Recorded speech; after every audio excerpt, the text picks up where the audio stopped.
Vote প্রচারে ফের বঙ্গে মোদী। গতকাল রাতে রাজ্যে আসেন প্রধানমন্ত্রী নরেন্দ্র মোদী এবং সেই মুহূর্তের ছবি দেখাচ্ছি আপনাদেরকে। অন্ডালের কাজী নজরুল ইসলাম বিমানবন্দরে নামেন প্রধানমন্ত্রী নরেন্দ্র মোদী।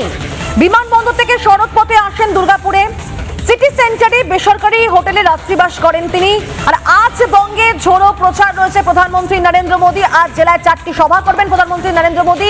বর্ধমানে তিনি যে সভা করবেন সেটা তার প্রথম সভা।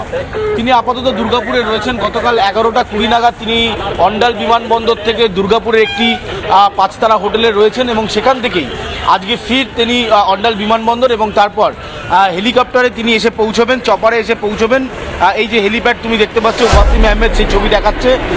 এই যে তার জন্য যে ব্যবস্থা করা হয়েছে হেলিপ্যাড, এখানে তিনি তার চপার এসে পৌঁছবে এবং এখান থেকে তিনি বাই কারে সভাস্থলের উদ্দেশ্যে রওনা দেবেন।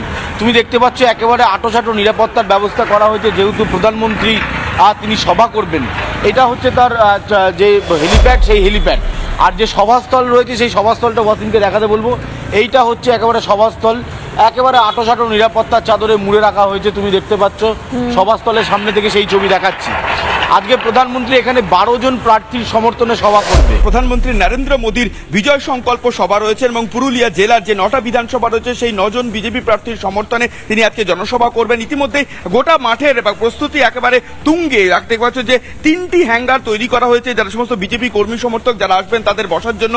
প্রধানমন্ত্রী নরেন্দ্র মোদীর পাশাপাশি স্বরাষ্ট্রমন্ত্রী অমিত শাহ তার কাট আউট দিয়ে গোটা একেবারে সভাস্থল সাজিয়ে তোলা হয়েছে। একই সঙ্গে সিসিটিভিতে মুড়ে ফেলা হয়েছে এবং তুমি দেখতে পাচ্ছ যে এই মুহূর্তে সাধারণ লোক যেখান দিয়ে প্রবেশ করবে সেই জায়গা দিয়ে সেখানে একেবারে সিকিউর মেটাল ডিটেক্টর রেডি রাখা হয়েছে, যেখান দিয়ে বিজেপি কর্মী সমর্থকদের পাশাপাশি সাধারণ মানুষ যারা রয়েছেন তারা যেখানে ভিতরে প্রবেশ করবেন এই সভাস্থলে তাদের জন্য সেই ব্যবস্থা করা হয়েছে। প্রচুর জলের দেখতে পাচ্ছ জলের বোতল রাখা হয়েছে এবং একই সঙ্গে বায়ো টয়লেটেরও ব্যবস্থা করা হয়েছে, কারণ বহু দূর দূরান্ত থেকে মানুষ আজকে প্রধানমন্ত্রী নরেন্দ্র মোদীর এই সভায় আসবেন এবং লক্ষাধিক মানুষের ভিড় হবে এই সভায়, এমনটাই আশা করছেন উদ্যোক্তা। এবং জ্যোতির্ময় সিং মাহাতো গতকাল পুরুলিয়া সাংসদ, তার সঙ্গে কথা হচ্ছিল, তিনি বলছেন না আজ জঙ্গলমহলে উৎসবের দিন।